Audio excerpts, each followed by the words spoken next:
And we've seen all these cronies from Wall Street with the combination to the vaults around the country, and they've just looted the Treasury and the banks and the securities industry dry. This is, by probably an order of magnitude, the biggest fraud in history.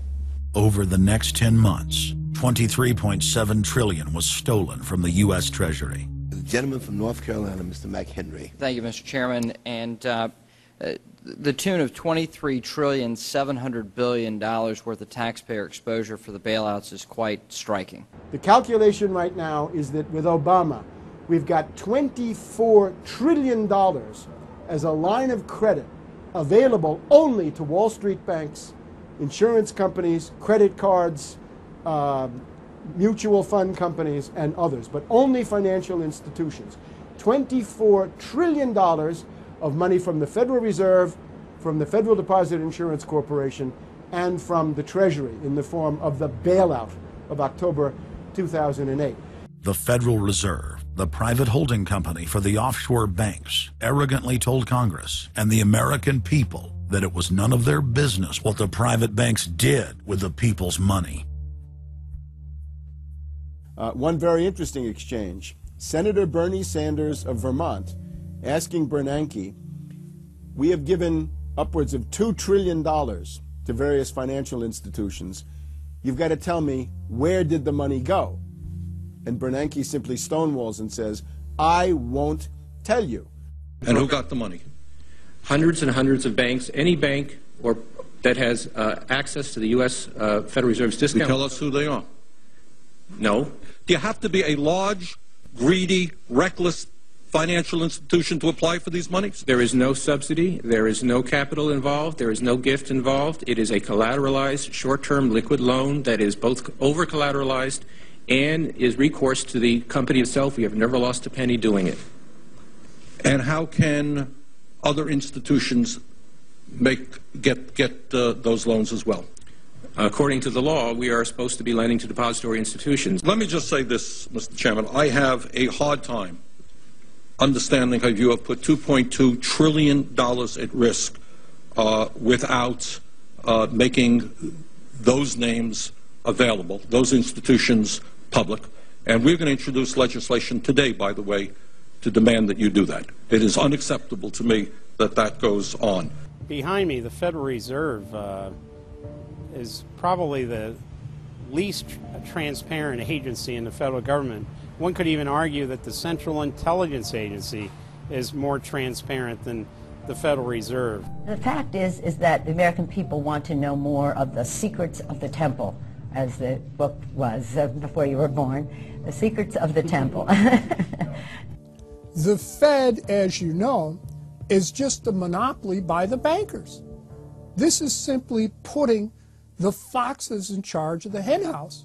Personally, I'd be in favor of Congress just nationalizing the Fed and getting the bankers out of there. They're just stealing from the American people.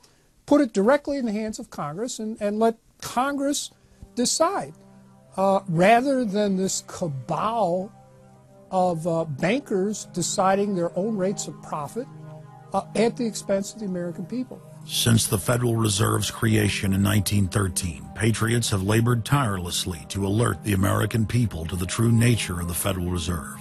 Throughout its 90-plus-year history, most Americans falsely believed that the Federal Reserve was a government agency. But today, scientific opinion polls show that the vast majority of the public is aware of the fact that the Federal Reserve is a front company for an offshore private banking cartel that dominates not just the United States, but almost every other nation on Earth. It's never been written about in any book that I've found as to who gave these guys the authority or permission to be the international bankers for the world. Why would you even need international bankers? Why would any government agree to use them? Why would you need to use them? Why can't any country create its own money? It tells you there was already an existing superstructure, already in existence, maybe 200-300 years ago, to give these guys permission to somehow be the overlords of all money for all countries.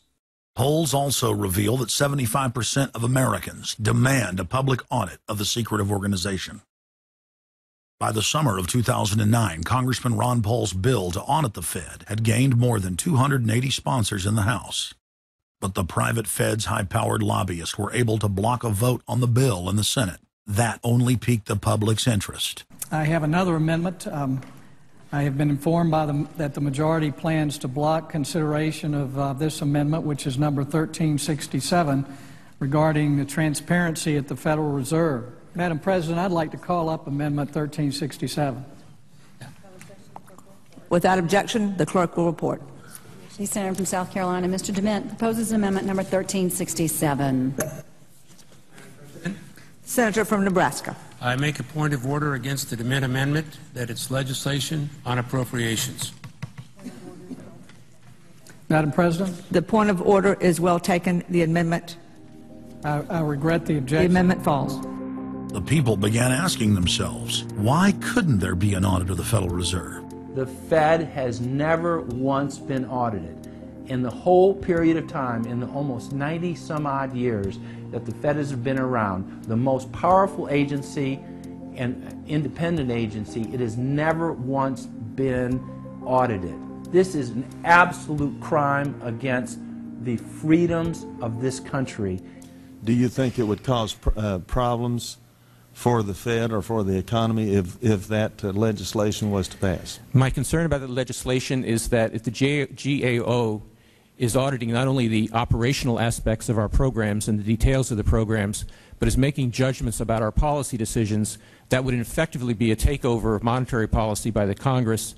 Is that your position, that this bill, if it were to be passed, would interfere directly with interest rates, setting interest rates? If we were to raise interest rates at a meeting and someone in the Congress didn't like that and said, I want the GAO to audit that decision, wouldn't that be viewed as an interference? I wouldn't think so. This is just reviewing it, and you can do what you want. The Federal Reserve has never been subjected to an outside audit. And if you audit them, it's very likely that Greenspan, Bernanke, and Volcker might all go to jail. It was announced earlier today, that there will be a hearing on H.R. 1207, the bill to audit the Federal Reserve Bank. This will be the first independent audit in the Federal Reserve's 96-year history, and it's long overdue. Months ago, I asked the Vice Chairman of the Federal Reserve who received the $1 trillion in funds that the Federal Reserve has handed out to domestic institutions. He said, I'm not going to tell you. And then more recently, the Chairman of the Federal Reserve, I asked him who receives the $500 billion, we're talking about $500 billion, that the Federal Reserve handed over to foreign central banks. Who did they disseminate that money to? And he said, I don't know. $500 billion, and he doesn't know. It's long overdue. We need to audit the Federal Reserve, and I'm happy to say that we're going to have a hearing on that very soon. The only way, really, America can get out of the current mess is you've got to shut the Fed down completely, get rid of the Fed. You've got to put the money printing mechanism back under the roof of the federal government instead of outsourcing it to the Fed. Why were the bank's front men, Alan Greenspan and Ben Bernanke, all over the news saying that they were above the law? What is the proper relationship, what should be the proper relationship between a chairman of the Fed and a president of the United States? There is no other agency of government which can overrule actions that we take. What the relationships are don't frankly matter. A grassroots movement demanding that the private Federal Reserve be nationalized exploded in size across the country. The momentum had shifted. Now the arrogant central bankers were the ones running scared. They had planned to use their stage crisis to bring in an all-powerful central bank of the world. Immediately, every country goes into action at the same time. The International Monetary Fund is mentioned at the G20 meeting. They say that it must be brought to its full power, and we need a Bretton Woods Part 2 for world taxation. What is global government? For decades, the media denied it existed. But now they're saying, oh yes, there's going to be a global government, a new bank of the world, and we're going to pay our carbon taxes to it. What is it? It's nothing more than a private, hostile, corporate takeover of every sovereign nation on earth. And then when you look at the philosophy of these global corporate chieftains, it is one of domination of the poor, domination of the population. It is a view that human life just isn't cheap. No, human life is a negative.